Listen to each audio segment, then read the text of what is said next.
안녕하세요. 금융나침반입니다. 자, 오늘 문의 주신 채무자 한 분의 사례를 좀 들어볼게요. 현재 이분 직장 다니시고 4대 보험 되시고 14년도 10월 그럼 딱 10년 정도 근무하셨네요. 연봉 7,200. 대출 내역을 보면 과관입니다. 은행 1,150만 원 한 건. 나머지는 캐피탈, 카드론, 저축은행, 거기다 현금 서비스 3건. 이렇게 해서 총 채무가 1억 1,087만 원. 대출 내용 이런 신용 점수가 좋을 수는 없겠죠. 나이스 695점, KCB 583점.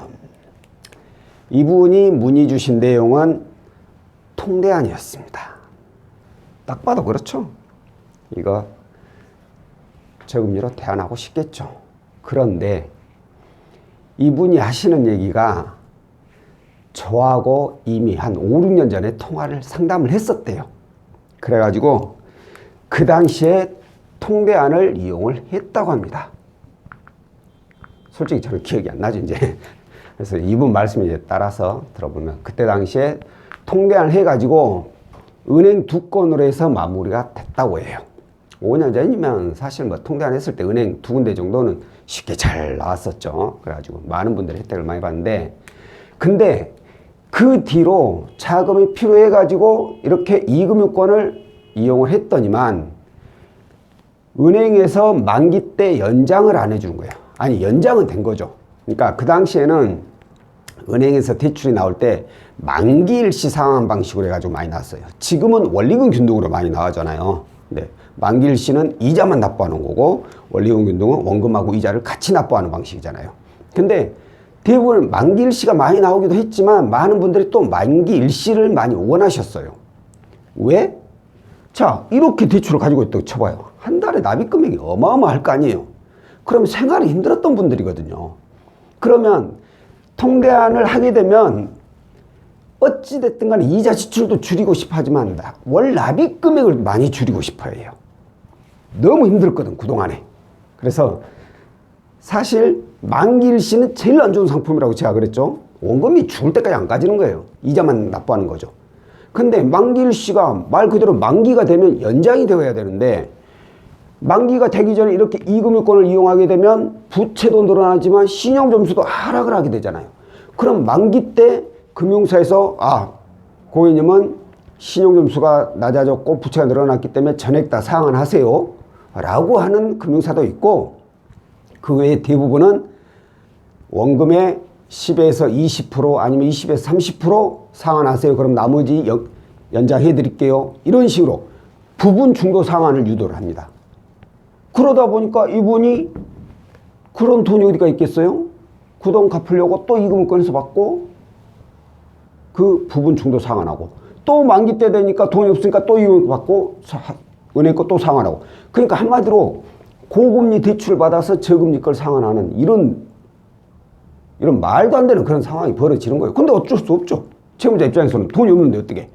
그러다 보니까 결국에는 은행 한 건은 이미 다 상환해버렸고 지금 나머지 한 건 이거 남은 거예요. 그리고 그 뒤로 이렇게 대출을 이용을 하게 된 거죠. 자, 오늘 제가 드리고 싶은 말씀이 뭐냐면, 이분이 뭐 통대안이 됐느냐 안 됐느냐 그건 조금 이따 말씀드리고라고, 제가 말씀드리고 싶은 게 뭐냐면, 통대안을 하게 되면 모든 게 끝나는 줄 알아. 이게 무슨 뜻이냐면, 통대안을 하게 되면 이자 지출을 줄이고 월 납입금을 좀 줄일 수 있다. 그래서 이제 내 인생도 좀 편안해진다. 맞는 말이죠.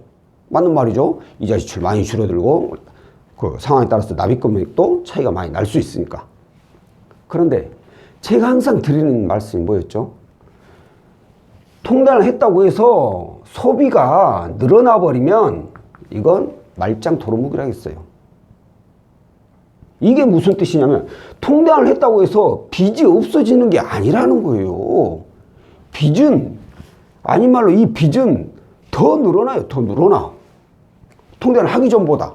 그게 무슨 소리야? 라고 하실 수 있는데, 자, 이분 1억 1,087만 원이에요. 통대안을 했다 쳐요. 그럼 통대안 하고 나면 이분 부채가 얼마가 돼요? 통대안 수수료 있잖아요. 10%. 그럼 1,100만 원 여기서 늘어나. 합이 1억 2187, 자, 2200 정도. 이렇게 부채가 더 늘어나요. 다만 평균 이자가 많이 낮아지니까 지금의 내용의 이자 지출보다는 이자 지출이 훨씬 더 많이 줄어들기 때문에, 그렇기 때문에 통대안을 하는 거죠. 그러니까 빚이 없어지는 게 아니라 빚이 더 늘어나는 거예요. 그럼 어떻게 해야 돼? 통대안에서 여유자금 생겼다고 아이씨 그동안 나 못 쓴 돈 막 쓰고 술도 자주 좀 마시고 못 가본 여행도 좀 가고 할 거 다 해버려? 그러면 이 빚은 언제 갚어? 문제가 또 뭔지 알아요?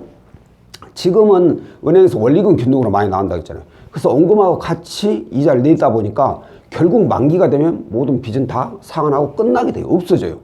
자, 그런데 아직도 빚이 남았는데 이렇게 소비를 많이 하게 돼버리면 어떤 일이 발생하느냐. 내가 살아가다가 어떤 일이 발생될 정도인데 만에 하나 조그만한 문제가 발생해서 돈이 필요해. 그럼 어떻게 해야 돼? 대출 받아야 돼. 대출. 그런데 통대안 했을 때 은행에서 최대한 다 받았기 때문에 더 이상 은행에서는 안 나온단 말이야. 어디서 받아야 돼? 이금 있고 받아야 돼.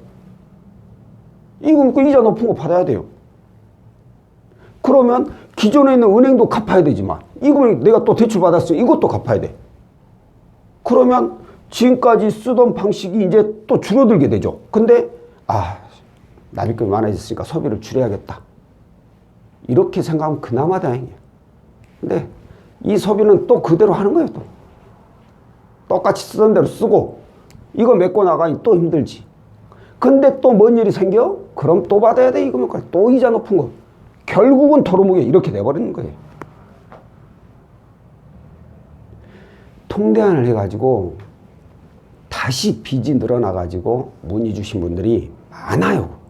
정말 많아요. 얼마 전에는 정말 기분 좋은 분 제가 한번 안내해 드렸었죠.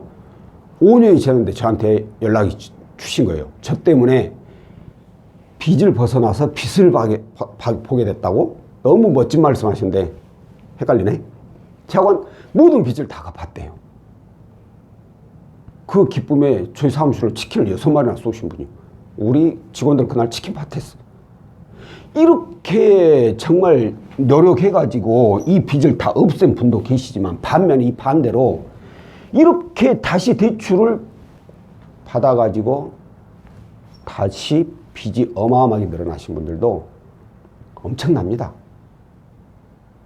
제가 드리고 싶은 말씀이 바로 이거라는 거예요. 통대안 했다고 해서 빚이 사라진 게 아니에요.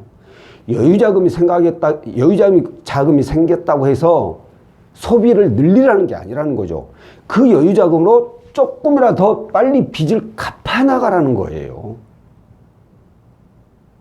절대 이거 통대안 했다고 해서 쉽게 생각하시면 안 된다는 거예요. 빚은 절대 사라지는 게 아니라는 거죠. 오늘 이분의 경우에는 그나마 다행히 가능성은 있다라고 보였어요. 다만 바로 진행은 안 되고 현금 서비스하고 일단 카드값 먼저 상환을 하고, 그리고 나서 한 달 뒤에 신용점수 좀 더 오르면 나머지 거 상환해서 진행을 하기로는 했는데, 이런 결과가 나오면 안 된다는 거예요. 제가 말씀드리고 싶은 게.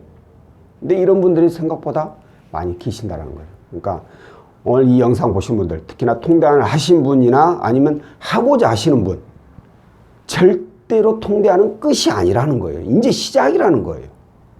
그만 잘 참고하셔가지고 뭐 허리띠 풀 생각하지 말고, 허리띠는 지금까지 전람했던 것처럼 꼭 전람매고 남는 여유자금은 반드시 빚을 갚는데 이용을 하시라는 겁니다. 자, 오늘 내용은 여기까지고요. 다음번에 또 다른 내용으로 찾아뵙도록 하겠습니다. 고맙습니다.